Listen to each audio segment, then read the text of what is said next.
They say it's normal to be mean to your crush, but Akiteru never believed that theory. These thoughts fill Akiteru's mind as he enters the dorm, but before he can even reach his room, a loud noise echoes from inside. Standing outside, he shakes in irritation, taking a deep breath to keep himself composed.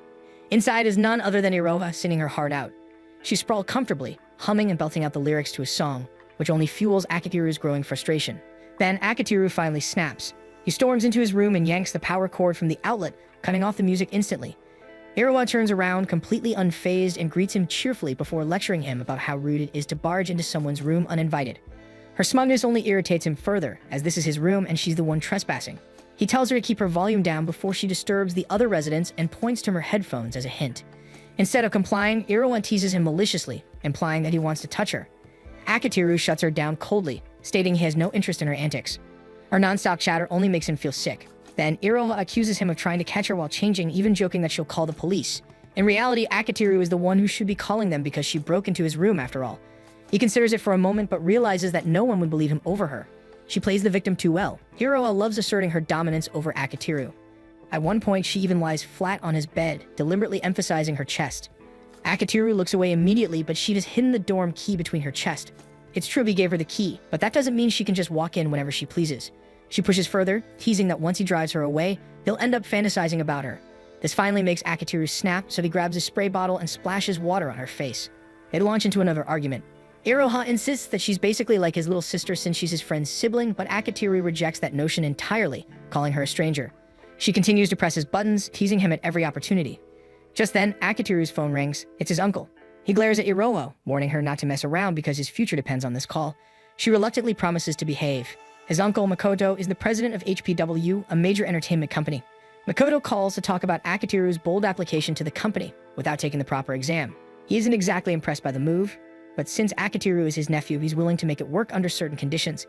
His tone suddenly turns serious as he asks Akiteru if he has a girlfriend, catching both Akiteru and Iroha completely off guard. Immediately, Iroha's eyes light up with mischief, clearly coming up with a scheme. Akiteru notices this and warns her to stop whatever she's plotting, but she ignores him. Instead, she moves closer and starts making strange noises, ensuring Makoto hears her presence on the call. Panicking, Akiteru quickly lies and says it's just a cat he adopted. Unfortunately for him, when Makoto casually asks questions about the cat, Akiteru can't answer any of them, making the situation even more suspicious. Iroha doesn't back down and continues to push Akiteru further, making him mutter curses under his breath and confusing Makoto. Desperate to keep up his lie, Akiteru pretends that the cat is attacking him to make the situation sound believable. Eventually, Makoto starts to piece things together and assumes Akiteru has a girlfriend. Panicked, Akiteru quickly denies it and struggles to shove Iroha away. Fortunately, Makoto seems pleased to hear he doesn't have a girlfriend and tells him he'll explain the details of his application soon. After their conversation, Iroha rolls around on Akiteru's bed, complaining that she's thirsty. With a sigh, Akiteru tells her to get herself a drink, and she cheerfully skips off, leaving him frustrated. The next day, during his vacant period, Akiteru spends his time writing in his notebook, reflecting on life and death and his vow to use every minute to secure a better future. As the subject ends, Akiteru's best friend, Ozuma, slumps into his chair exhausted.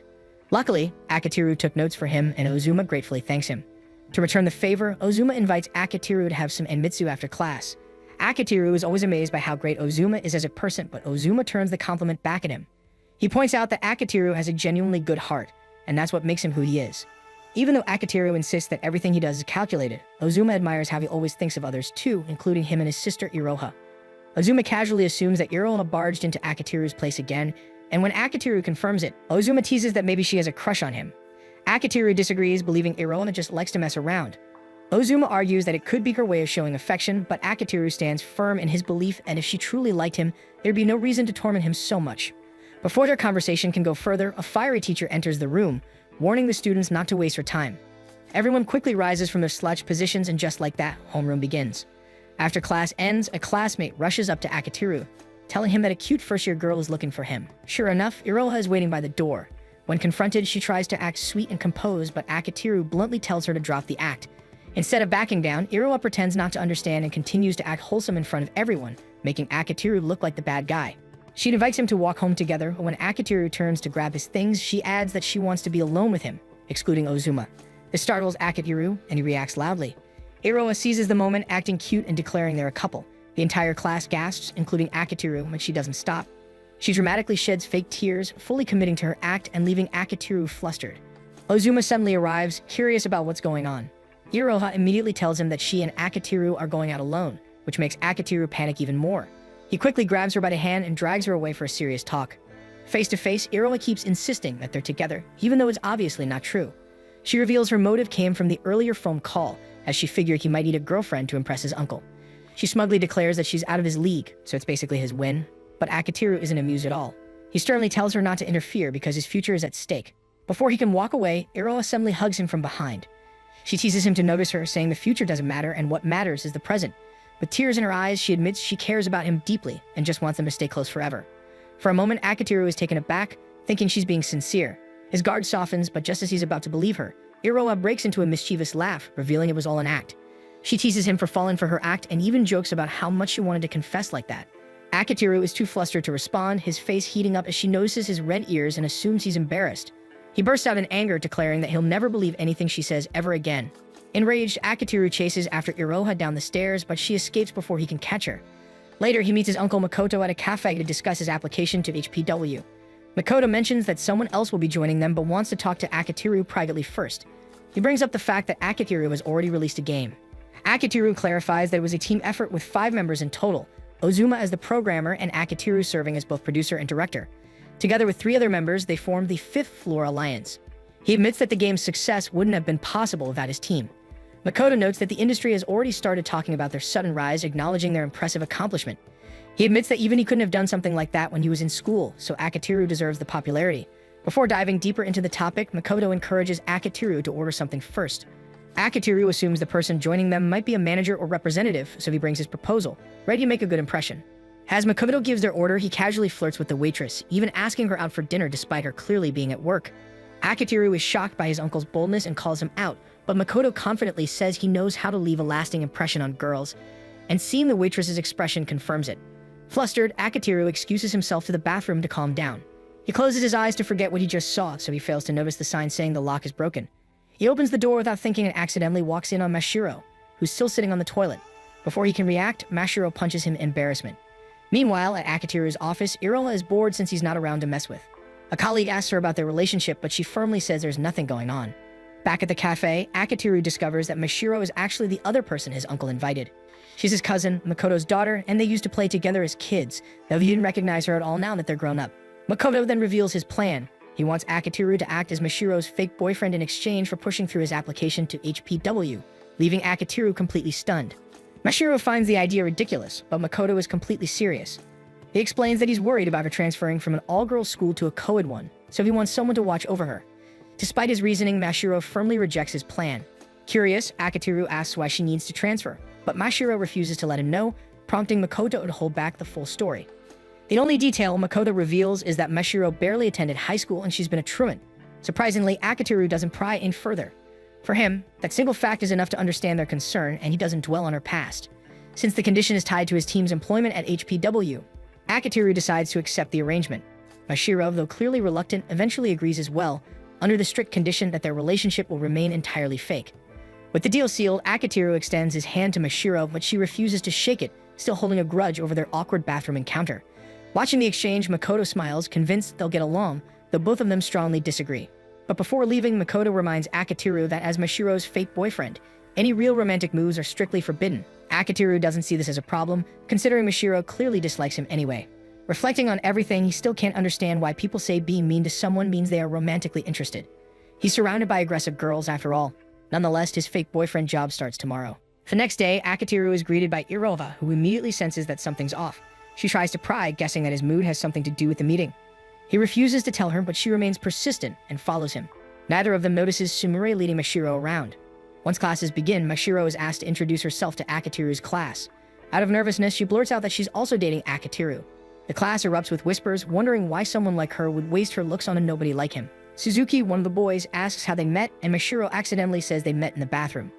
Akatiru inwardly panics, realizing how bad that makes him look. When Mashiro takes the seat next to him, he tries to act friendly, but she immediately turns cold, reminding him that she hasn't forgiven him. Akatiru tries to reason with her, saying they both need to act friendly if their story is to be believable. Mashiro disagrees, insisting that as long as their stories line up, there's no need for them to be close. Ozuma taps Akatiru on the shoulder, asking why he never mentioned having a girlfriend.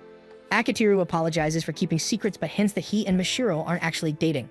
During lunch, Akitiru explains his situation with Mashiro in detail. Ozuma teases him, saying his life sounds like a romantic comedy. Akitiru counters that Ozuma would make a better protagonist, given his personality and the fact that he has a little sister, though Iroha's personality doesn't exactly fit the trope. Ozuma says it's because Iroha already loves Akitiru. Akitiru flatly denies the idea, but Ozuma just smiles and excuses himself to buy lunch.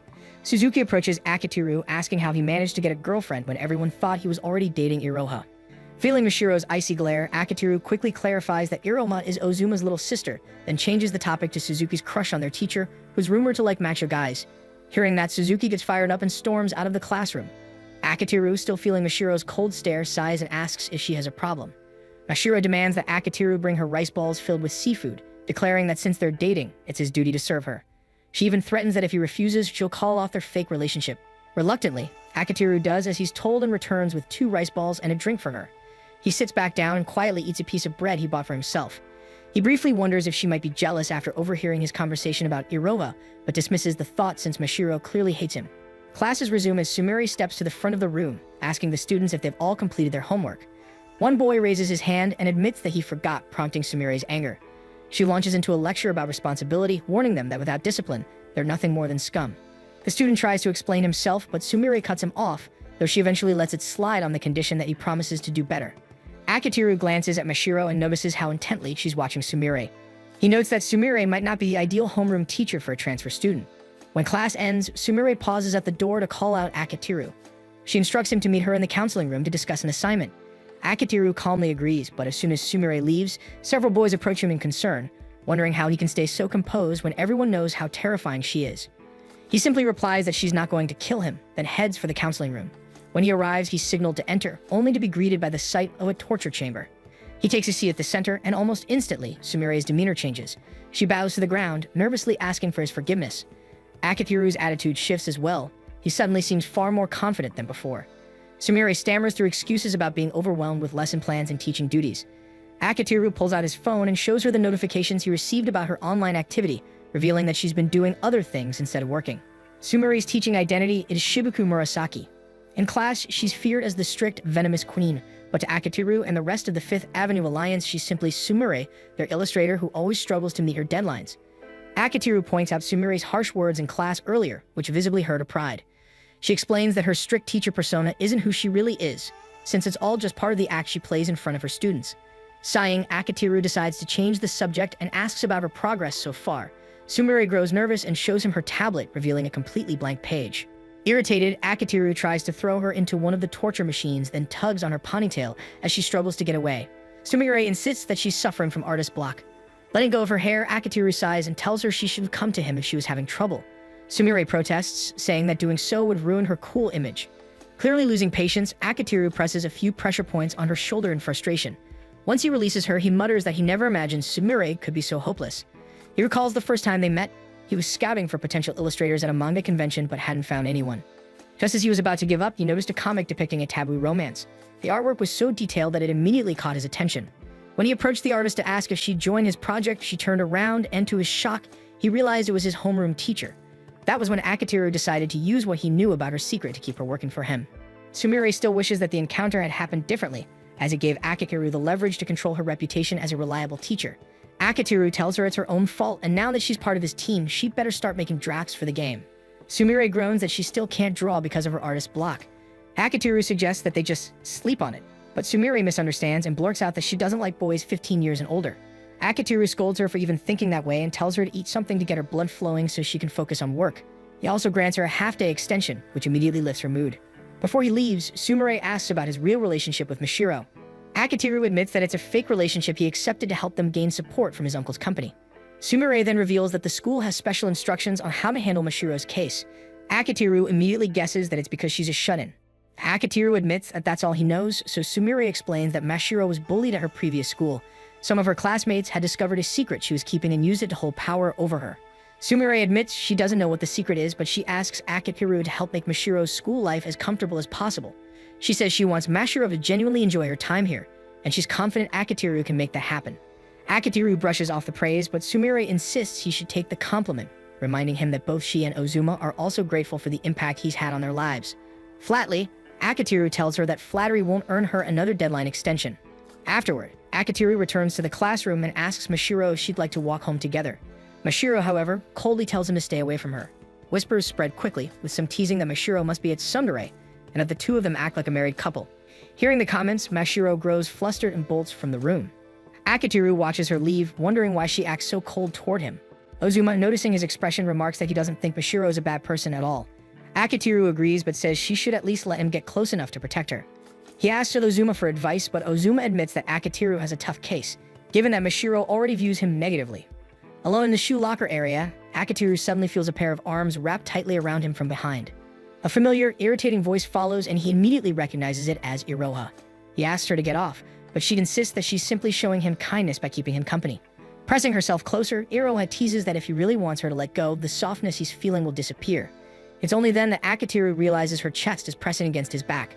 To make matters worse, Akitiru quickly realizes that something feels off, and Iroha confirms his suspicion.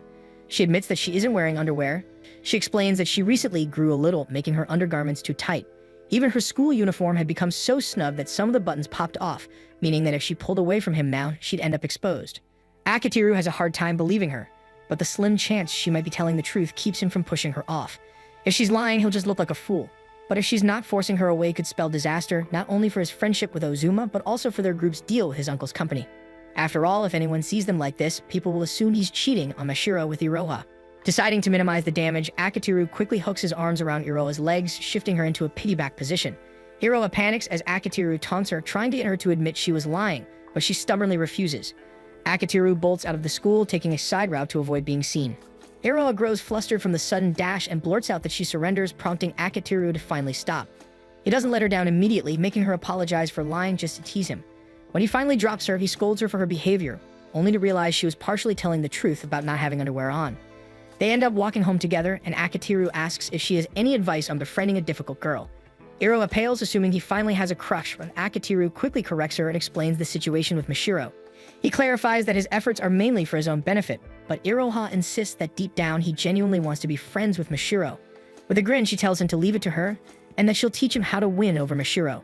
The next day, Akitiru shows up at school wearing a dog collar and offers to carry Mashiro's bag. During lunch, he serves her a warm meal. After class, he even offers to give her a piggyback ride. All his antics only irritate Mashiro. She grabs his leash and drags him to the stairwell to demand an explanation. Thinking it's some sort of prank, she's annoyed when Akitiru admits that he also feels ridiculous, since it's the kind of scheme Iroha would talk him into. He admits he knew it probably wouldn't work, which only frustrates Mashiro more. She wonders aloud if he dislikes her that much. Before Akitiru can respond, Iroha appears and teases them for being lovey-dovey. Mashiro asks who she is, so Iroha cheerfully declares that she's the mastermind behind everything. As Mashiro watches their easy banter, she can't help but notice just how close the two seem. Suddenly, Mashiro announces that she's leaving and snaps at them to stop bothering her. Later, as Akitiru and Iroha arrive home, they're shocked to find Mashiro in their apartment complex. Mashiro accuses them of stalking her, but they quickly explain that they all happen to live in the same building. Iroha cheerfully adds that she's Akitiru's sister in spirit, since her brother is his best friend. Mashiro misinterprets and assumes they all live together, prompting Akitiru to clarify that everyone actually resides on the same floor. Sumire is right next to Ozuma, and Iroha has her own apartment. At the mention of Sumire, Mashiro suddenly lashes out, saying she hates that they all live so close before slamming her door shut. Akitiru approaches her door and confidently declares that he will meddle in her life. Akitiru calls a meeting with his group in his room. He tells them that he wants to throw a welcome party for Mashiro to celebrate her moving into their apartment building. He's already set the date for Friday at 8 p.m., though Iroha worries that Mashiro might not show up. Akitiru gives her a confident smile, saying that all they need to do is bother her enough, and that he already has a plan in mind. Before his plans, the Fifth Floor Alliance enjoys a small party of their own to celebrate completing a project deadline. Sumire drinks more than usual, prompting Akitiru to scold her for being the one who's always late with her submissions. Akitiru notices that Iroha seems unusually docile and polite. Iroha explains that she feels a little out of place since she's not officially part of their team, though she's grateful to be included in the celebration. Akitiru gives her an uneasy look, realizing that when Iroha is polite, it throws him off, especially since she's usually a handful. Ozuma compliments Akitiru's cooking, especially the roast beef he prepared. In turn, Akitiru praises Ozuma's technical skills, crediting his engineering setup for allowing their files to upload much faster and helping them meet the deadline on time. Ozuma humbly dismisses the compliment, saying he doesn't think he's particularly talented and that what he does is just simple stuff. He then admits that the only reason he's able to make use of his skills is because Akitiru created the opportunity for him in the first place. So to him, Akitiru is the one who's truly talented. Iroha smiles warmly as she watches the two interact. Then Ozuma suddenly notices that Namako isn't around. Akitiru explains that Namako couldn't join them because of a personal deadline. Namako is their scenario writer. Akitiru first reached out through a fan letter inviting Namako to join their game project and was completely shocked when Namako actually replied and agreed. They haven't met in person yet, but from their online chats, Namako seems professional, reliable, and easy to talk to, unlike another adult Akitiru knows. Sumire, realizing he's talking about her, drunkenly protests. Akitiru brushes her off, saying they're only talking about Namako. When he sees how drunk she is, he asks what she's been drinking, and Iroa shows him the bottle Sumire used to mix drinks. Sumire suddenly exclaims that she feels amazing and lunges at Akitiru for a hug, which she prevents. Akitiru quickly changes the subject, calling everyone's attention to discuss their plans for Mashiro's surprise party. 6 days before the party, Akitiru makes his first attempt to invite Mashiro by repeatedly ringing her doorbell. When she finally opens the door, she's met with Akitiru's enthusiastic grin as he starts telling her about the upcoming party. Before he can finish, Mashiro slams the door in his face. On Sunday, he tries again, but this time he realizes the doorbell isn't working. Undeterred, he decides to stuff her mailbox full of invitation letters instead. 4 days before the party during class, Akitiru tosses Mashiro a note saying he wants to talk to her. They begin passing notes back and forth, with Mashiro asking if what he did yesterday counts as bullying. Akitiru quickly denies it, insisting he just wanted to invite her to a dinner party. Mashiro isn't convinced, pointing out that her mailbox was overflowing with invitations, making it look more like a trash can. When he tries to ask for her Lime ID, she immediately refuses. Deciding to take a break, Akitiru vowed to try again the next day. Unfortunately, Mashiro completely ignores and avoids him. On Wednesday, Akitiru catches her right as she steps out of the elevator and reminds her about the party, only for Mashiro to call him a stalker. The next day, he asks her again at school, but Mashiro scolds him for doing it in public. After classes, Akitiru and Iroa head out to shop for party supplies. While browsing, Iroa gets distracted by a stall offering free samples of sausages stuffed with melted cheese. She urges Akitiru to try one, but he gets embarrassed and refuses. The saleslady mistakes them for a couple and encourages him to take one for his girlfriend. When he refuses again, she insists that he should because his girlfriend looks sad.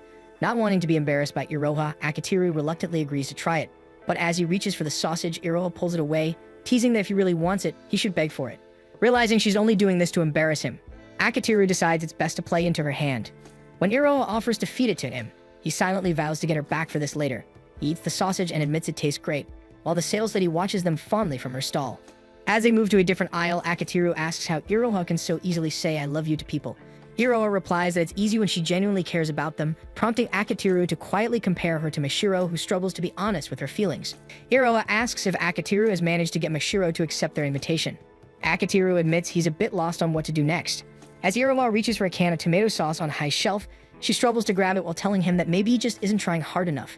She points out that when Akitiru truly wants something, he's usually insistent. After all, he managed to convince both Ozuma and Sumire to team up with HPW. Akitiru replies that it was a necessary move for their studio if they wanted bigger support. Iroha says that Akitiru has a knack for understanding what people really want and uses that to persuade them to try things they normally wouldn't. Akitiru explains that it's only because he saw Ozuma and Sumire wasting their talents that he wanted them to use their skills for something meaningful. Iroha smiles at his reasoning and tells him that his true talent lies in helping people bridge the gap between their wants and their dreams. She finally manages to grab the tomato sauce but loses her balance and nearly falls, only for Akitiru to catch her. Relieved, Iroha grins and remarks that another one of Akitiru's good points is making sure their group doesn't take their freedom for granted. She says that's probably why Ozuma trusts him so much. Akitiru thanks her for the kind words and feels determined to convince Mashiro to come to the party. Meanwhile, over at Mashiro's place, Mashiro tells herself there's no way Akitiru can make her go. On the day of the party, Akitiru can't find an opportunity to approach her during class. Instead, he checks in with Ozuma to make sure everything's ready. Ozuma confirms and jokingly tells him he owes him one for pulling everything together in under a week. Confidently, he leaves the classroom and Akitiru announces that their plan to get Mashiro to attend the party starts now. He catches up with her at the shoe lockers, where Mashiro immediately tells him to stop trying to invite her. Akitiru apologizes and promises not to pull any more tricks. Still, Mashiro doesn't seem convinced. He insists that he just wants to walk home together since they live in the same building. But when he looks at her, Mashiro is already sprinting away from him. Akitiru wonders how much she truly hates him. Even so, the plan depends on them walking home together, so he quickens his pace to keep up. Mashiro notices and starts running faster, demanding to know what he's planning to do as Akitiru chases after her. Akitiru feigns ignorance, claiming that he's only running home because he wants to. Mashiro, aware that he's lying, abruptly changes directions. Eventually, Mashiro stops by a riverbank, completely out of breath. She shouts at him to stop worrying about her, insisting that she doesn't fit in with established groups. She tells him to go and enjoy his own life without dragging her into it. Akitiru frowns and asks where she plans to go if she refuses to make any friends. He demands to know what the point of transferring schools is if she never intends to connect with anyone. He apologizes for the bathroom incident and says it's fine if she still hates him, but she should at least try to make some connections. Mashiro turns to argue but slips. Akitiru lunges forward to catch her, only for both of them to tumble into the river. Soaking wet, Akitiru tries not to look at her since her clothes are clinging to her body. Flustered, she tries to stand but trips again. Akitiru catches her, pulling her against him to steady her. Once they make it back to the shore, Akitiru teases that they now have a matching drowned rat look, making them look like a believable couple. Mashiro actually laughs for the first time, admitting it's the worst couple look imaginable. Sensing her lighter mood, Akitiru continues joking, saying maybe this is a god's way of blessing their fake relationship.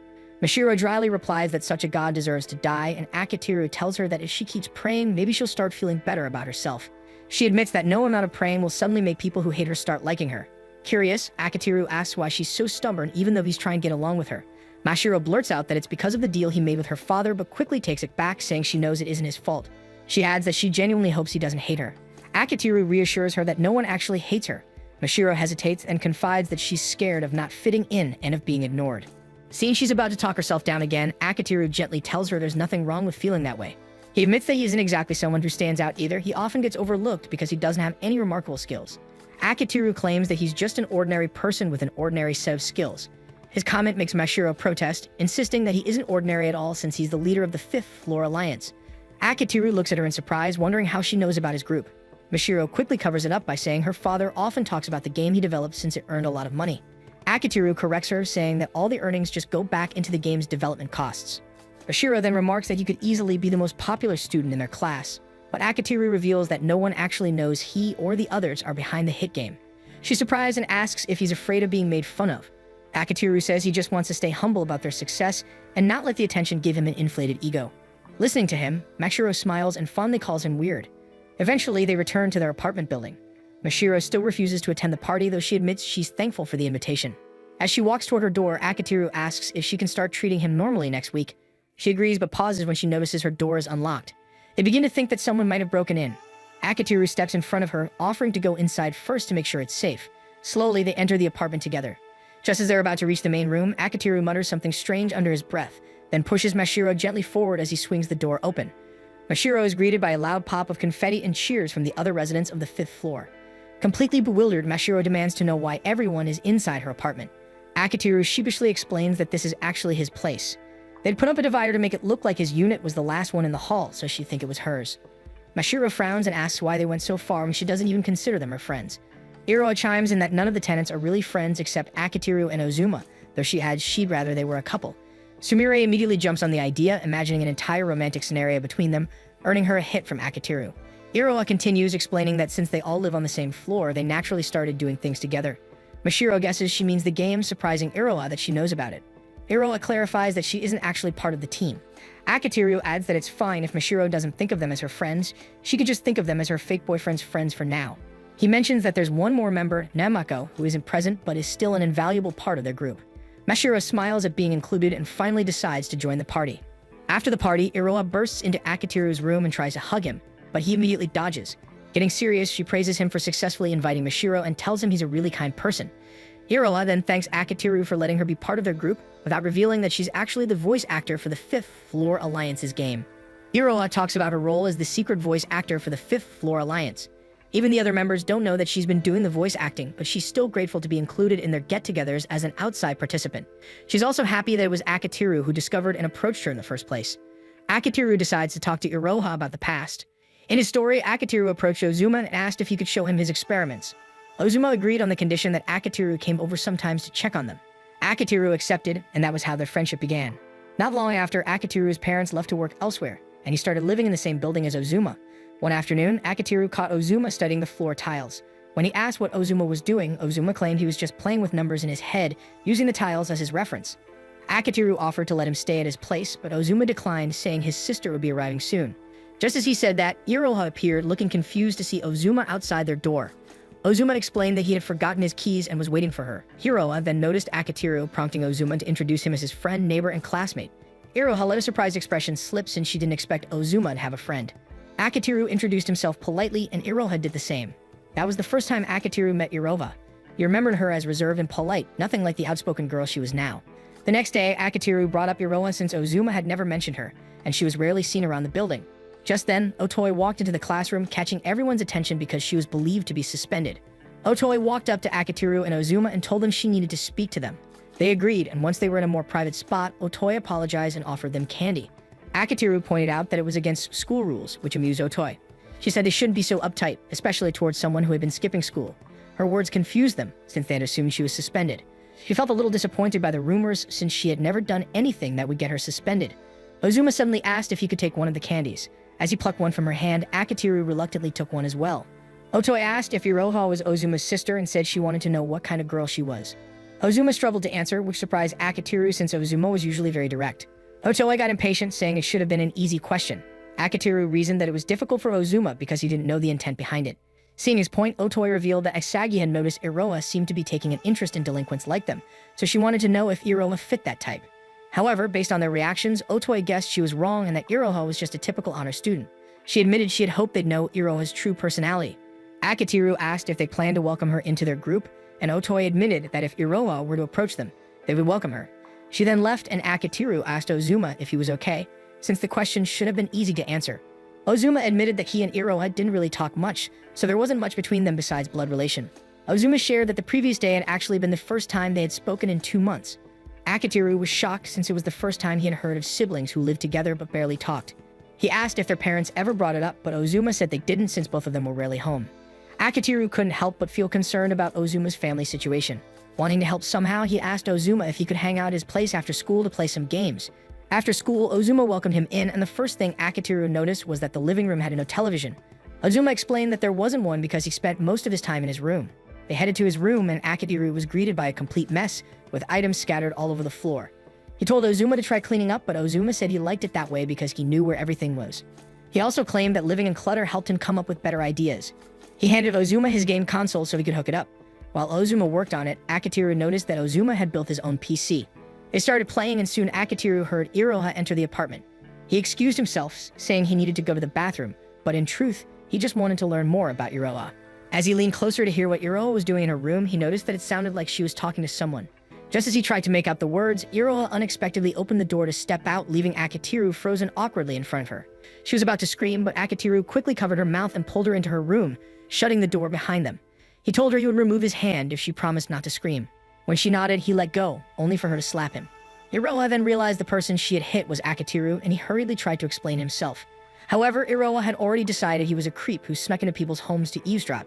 She even wondered aloud if he had fallen in love with her at first sight and was stalking her. Akitiru quickly denied it, but before he could defend himself, Iroha's phone started ringing in his hand. She snatched it away to tell Asagi she would call her back later. Akitiru asked if she was trying to join a group of delinquents through Asagi, but Iroha snapped at him not to make baseless accusations. Akitiru insisted she shouldn't lie because he already knew about it. Iroha got irritated and told him it was none of his business, but Akitiru argued that he was just doing what was right because he was friends with Ozuma. Iroha fired back that being friends with her brother didn't make them close, since they were as good as strangers. Akitiru realized this was a difficult situation. He knew Ozuma already struggled at school and felt out of place because of his odd personality. It seemed like Iroha's actions might only cause more misunderstandings that could end up hurting Ozuma in the end. He tried again and asked if Iroha would like to share her problems with him. This only annoyed Iroha further, and she sarcastically said that her brother's friend kept pestering her and that she was troubled because she wanted him out of her room. Over the next few days, Akitiru decided to do some digging. Akitiru left school early, telling his teacher he had a fever. The heat was unbearable, so he stopped by a vending machine to grab some water. After rehydrating, he continued searching the area until he heard a girl singing along with a guitar. He immediately suspected that she was Asagi. As he approached, Asagi noticed his school uniform and asked if he was playing hooky. Akitiru grumbled that he didn't need to be lectured by a middle schooler who was obviously skipping school herself. Asagi was taken aback that he knew her and accused him of being a stalker. Akitiru quickly clarified that he was only looking for her because he was friends with Ozuma. Recognizing the name, Asagi realized he must have been the same person Iroha complained about. Akitiru hurriedly tried to introduce himself properly so she would stop calling him a creep, but Asagi just decided to call him her upperclassman. Before he could continue explaining, the intense heat overwhelmed him. His vision faded and he collapsed right in front of her. Akitiru remembers that day vividly. It was one of the hottest of the year. He tells Iroha that Asagi called Otoi for help, and thanks to them, he turned out fine. Iroha listens and accuses Akitiru of using Otoi's lap as a pillow while he was passed out. Akitiru admits it but insists it was Otoi who put his head there, and that they ended up talking about a lot of things afterward. He adds that all the trouble was worth it because their entire group has become close friends, even if they still don't know that Iroha is the voice actor behind their game. Returning to the story, Akitiru sat down with both Asagi and Iroha. He asked Asagi to stop being a delinquent, reasoning that it might do her some good to try living a normal student life for once. Iroha argued that Akitiru was asking too much from her because he was implying tearing her away from her current group. Akitiru calmly explained that he wasn't trying to tear her away at all. He just wanted her to consider her choices. Even so, Iroa continued to insult him, saying he didn't understand how people felt. Trying to put things into perspective, Akitiru said he was certain Asagi wanted more than just hanging out with friends, pointing out that she had a real passion for music. Then he asked what Iroa wanted to do. Iroa said it didn't really matter. Akitiru insisted that it did matter. Whether she wanted friends or wanted to pursue music, it was up to her to decide. When Akitiru tried to press the question, Asagi stepped in and told him he was being too harsh. Asagi said that Iroha wasn't trying to become a musician at all and that Akitiru shouldn't push her. Iroha looked shocked, not realizing Asagi could see right through her. Asagi explained that, as someone in the music scene, it was obvious Iroha wasn't aiming to perform and that she was simply a fan of music. Iroha admitted that Asagi's observation was true but confessed she deeply admired Asagi. Akitiru misinterpreted this and wondered if they were secretly dating. Iroha immediately denied it, saying she only admired how brave and confident Asagi was for doing what she loved. Akitiru still didn't understand why Iroha needed to hang around Asagi and Otoi to be like that. Seeing Iroha struggle, Asagi revealed the truth, that Iroha wasn't allowed to have freedom or hobbies at home. Akitiru was confused. While he knew their apartment didn't have a TV, Iroha still had access to the internet and other leisure. Asagi explained that even so, Iroha wasn't allowed to have fun, and she had been obedient all this time. Akitiru asked if her current actions counted as betraying her mother's trust. Iroha quietly confirmed it but admitted she didn't know what she really wanted. Akitiru took a moment to think. Iroha clearly lacked the freedom to pursue her passions or even explore them, unlike Asagi and Ozuma, who could do whatever they wanted. With a new sense of determination, Akitiru decided that he would help everyone find a place where they could freely chase their dreams while staying in school so that no one would ever label the girls as a bad crowd again. Asagi complained that Akitiru was meddling and insisted they didn't need his help. But Akitiru stood firm, saying he would help them whether they liked it or not because it would ultimately benefit both him and Ozuma. Asagi asked what he was planning, but Akitiru admitted that he had no idea yet. Still, he reassured them that he would find a way. After paying for his share of the meal, Akitiru left already deep in thought about how to make everyone happy. He wondered what he could do with people who had talent in programming and music. Suddenly, inspiration struck. He visited Ozuma and said they should make a game together. Ozuma was surprised but listened as Akitiru explained his idea in detail. Akitiru believed that with Ozuma handling the programming, everything would go smoothly. What he didn't realize was how much research Ozuma had to do to make the code work. Meanwhile, Akitiru focused on developing the characters, story, and initial artwork. For the time being, they used public domain music just to test how the project would come together. During one of their sessions, Ozuma admitted that he enjoyed creating things with Akitiru. He explained that while he had always tinkered and experimented alone, it felt fulfilling to finally build something alongside someone else. He also found it exciting that their project would soon be available for the world to play. Akitiru agreed and said he already knew the perfect people to test the game on, explaining that he would have Ozuma's sister, Iroha, and Asagi play it. Thanks for watching. Make sure to subscribe so you don't miss new episodes every week.